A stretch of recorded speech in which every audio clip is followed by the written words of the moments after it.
Bismillahirrahmanirrahim. Assalamualaikum warahmatullahi wabarakatuh. Alhamdulillah, wassalatu wassalamu ala rasulillah wa ala alihi wa sahbihi wa man walah wa ba'd.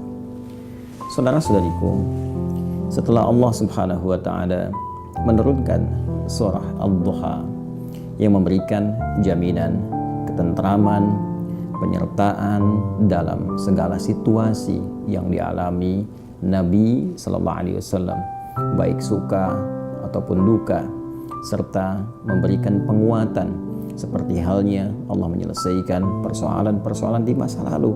Tentu persoalan yang kita alami pun ataupun yang akan kita hadapi sangat mudah bagi Allah untuk mengentaskannya, seperti Allah telah menyelesaikan persoalan-persoalan Rasulullah di masa lalu.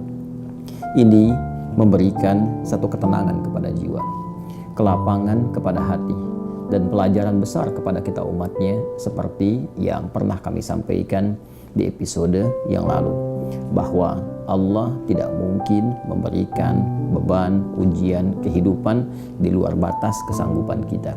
La yukallifullahu nafsan illa wus'aha. Dan mudah bagi Allah mengentaskan segala persoalan, seperti halnya persoalan-persoalan di masa lalu telah diselesaikan dan dihadirkan solusi untuk kita semua. Karena itu, di pelajaran surah Ad-Duha kita diajarkan, yakinkan pada diri kita dalam keadaan apapun, suka ataupun duka, Allah pasti akan menolong kita. Allah pasti akan mengentaskan kesulitan kita. Dengan itu, hati kita akan lapang. Minimal secara psikologis ada ketenangan dalam jiwa kita. Kondisi lapangnya hati yang tenang, yang nyaman, dan mudah menerima petunjuk-petunjuk untuk bisa melakukan satu tindakan-tindakan, keadaannya disebut dengan syarah. Kelapangannya disebut dengan insyirah. Maka menyertai surah Ad-Duha ini turun pula surah Al-Insyirah dalam urutan mushaf di urutan ke-94. Allah Subhanahu wa taala berfirman, A'udzu billahi minasyaitonir rajim. Bismillahirrahmanirrahim. Alam nashrah laka sadrak. Bukankah sudah kami lapangkan keadaan hatimu itu, keadaan jiwamu itu. Masya Allah, Nabi Musa alaihissalam saat akan berdakwah kepada Fir'aun memohon kepada Allah supaya dilapangkan hatinya. Rabbi syrahli sadri. Nabi Muhammad SAW belum memohon, Allah sudah berikan satu ketetapan dengan menyampaikan alam nashrah laka sadrak.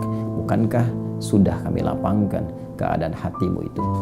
Pesan ini memberikan sebuah gambaran yang kuat kepada kita umatnya, bahwa dengan kelapangan hati itu persoalan-persoalan yang besar pun akan mengecil, yang kecil pun tidak akan pernah memberikan pengaruh kepada diri kita. Karena itu ayat ini yang pertama memberikan pesan kepada kita, jika menghadapi situasi apapun, hal yang pertama kita lakukan, lapangkan hati kita, tenang dalam menghadapinya. Demi Allah saya katakan, kita gelisah pun, kita menyoal pun, kita berkeluh kesah pun tidak menghentikan persoalan itu hadir di hadapan kita. Maka alih-alih kita mengeluh, alih-alih membuat status yang tidak jelas, kata Al-Quran, tenangkan dulu keadaan hati kita. Bukankah Allah sudah memberikan kelapangan?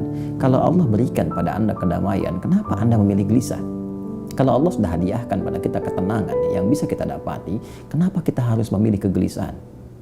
Alam nashrah laka sadrak wa wada'na anka wizrak. Dan telah kami entaskan bebanmu itu. Masya Allah, Allah menjamin kepada Rasulullah dalam setiap beban, tugas yang beliau pikul akan diberikan solusi, diringankan, bahkan dihilangkan beban-beban yang menyertai, sekalipun fitrahnya itu mesti dihadapi. Maka jika mengambil kaidah di ilmu Al-Quran, di asbabun nuzul, al-ibaratu bi umumil lafzi la bi khususis sababi, seakan Allah yang memberikan pesan kepada kita, hei, tenang, tenang, bukan hanya engkau yang punya masalah. Seorang Rasul pun punya persoalan, Nabi pun punya persoalan, dan mereka lebih berat persoalannya dibanding dengan engkau. Maka tenangkan keadaan hatimu. Bukankah dulu ketika engkau punya masalah, aku hilangkan beban itu? Alladzi anqadha dhahrak, yang kadang berat engkau pikul, yang membebani pinggangmu, kalau kita ilustrasikan ayat ini secara tekstual, kadang ada orang membawa beban di pundaknya, ya, di pinggangnya. Jadi dia angkat itu seakan-akan berat, membebani keadaan dirinya. Begitu dipikul di pundaknya, rasa beban sampai ke kakinya. Ada persoalan walaupun kita nggak pikul beban itu, ya, nggak pikul bendanya, tapi rasanya persoalan itu menyelimuti kepala sampai ke ujung kaki kita. Kata Allah, tenang. Dulu pun kamu banyak masalah, dan aku entaskan. Dan jika engkau tenang saat ini, ridha dengan itu, ya, dan menghadirkan kedamaian dalam jiwamu, maka aku akan entaskan persoalanmu dan menghilangkan beban dalam dirimu. Wa rafa'na laka dzikrak, dan demikian akan diangkat namamu, diapresiasi dirimu, akan diingat keadaanmu. Orang-orang yang tenang menghadapi persoalan, orang-orang yang jernih melihat berbagai persoalan, maka Allah akan apresiasi dengan mengangkat dirinya, mengagungkan namanya, menghilangkan bebannya. Lalu setelah itu dengan indahnya Allah mengatakan, fa inna ma'al usri yusra. Tanamkan pada dirimu, jika engkau sedang menghadapi persoalan apapun, katakan, kuatkan pada jiwamu, ini pasti akan selesai. Setiap kesulitan pasti ada kemudahan. Bahasa kerennya, setiap masalah pasti ada solusinya. Bahasa singkatnya, ketika Anda menghadapi masalah, katakan, ini pasti selesai. Nggak ada yang nggak selesai, pasti ada solusinya. Inna ma'al usri yusra. Hei, sekali lagi, yakinkan, jangan ragu-ragu, ini pasti selesai. Bagaimana menyelesaikannya? Fa idza faraghta fansab. Inventarisir, apa sih masalah kita? Apa masalah saya? Apa masalah Anda? Tuliskan supaya mudah kita lihat, kita tata.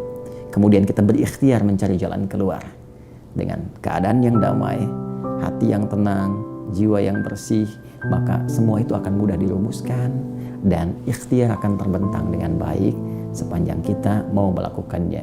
Wa ila rabbika farghab. Setelah kita ikhtiar, tawakallah kepada Allah. Biarkan Allah yang memberikan semua solusi terbaik berdasar ikhtiar yang telah kita lakukan.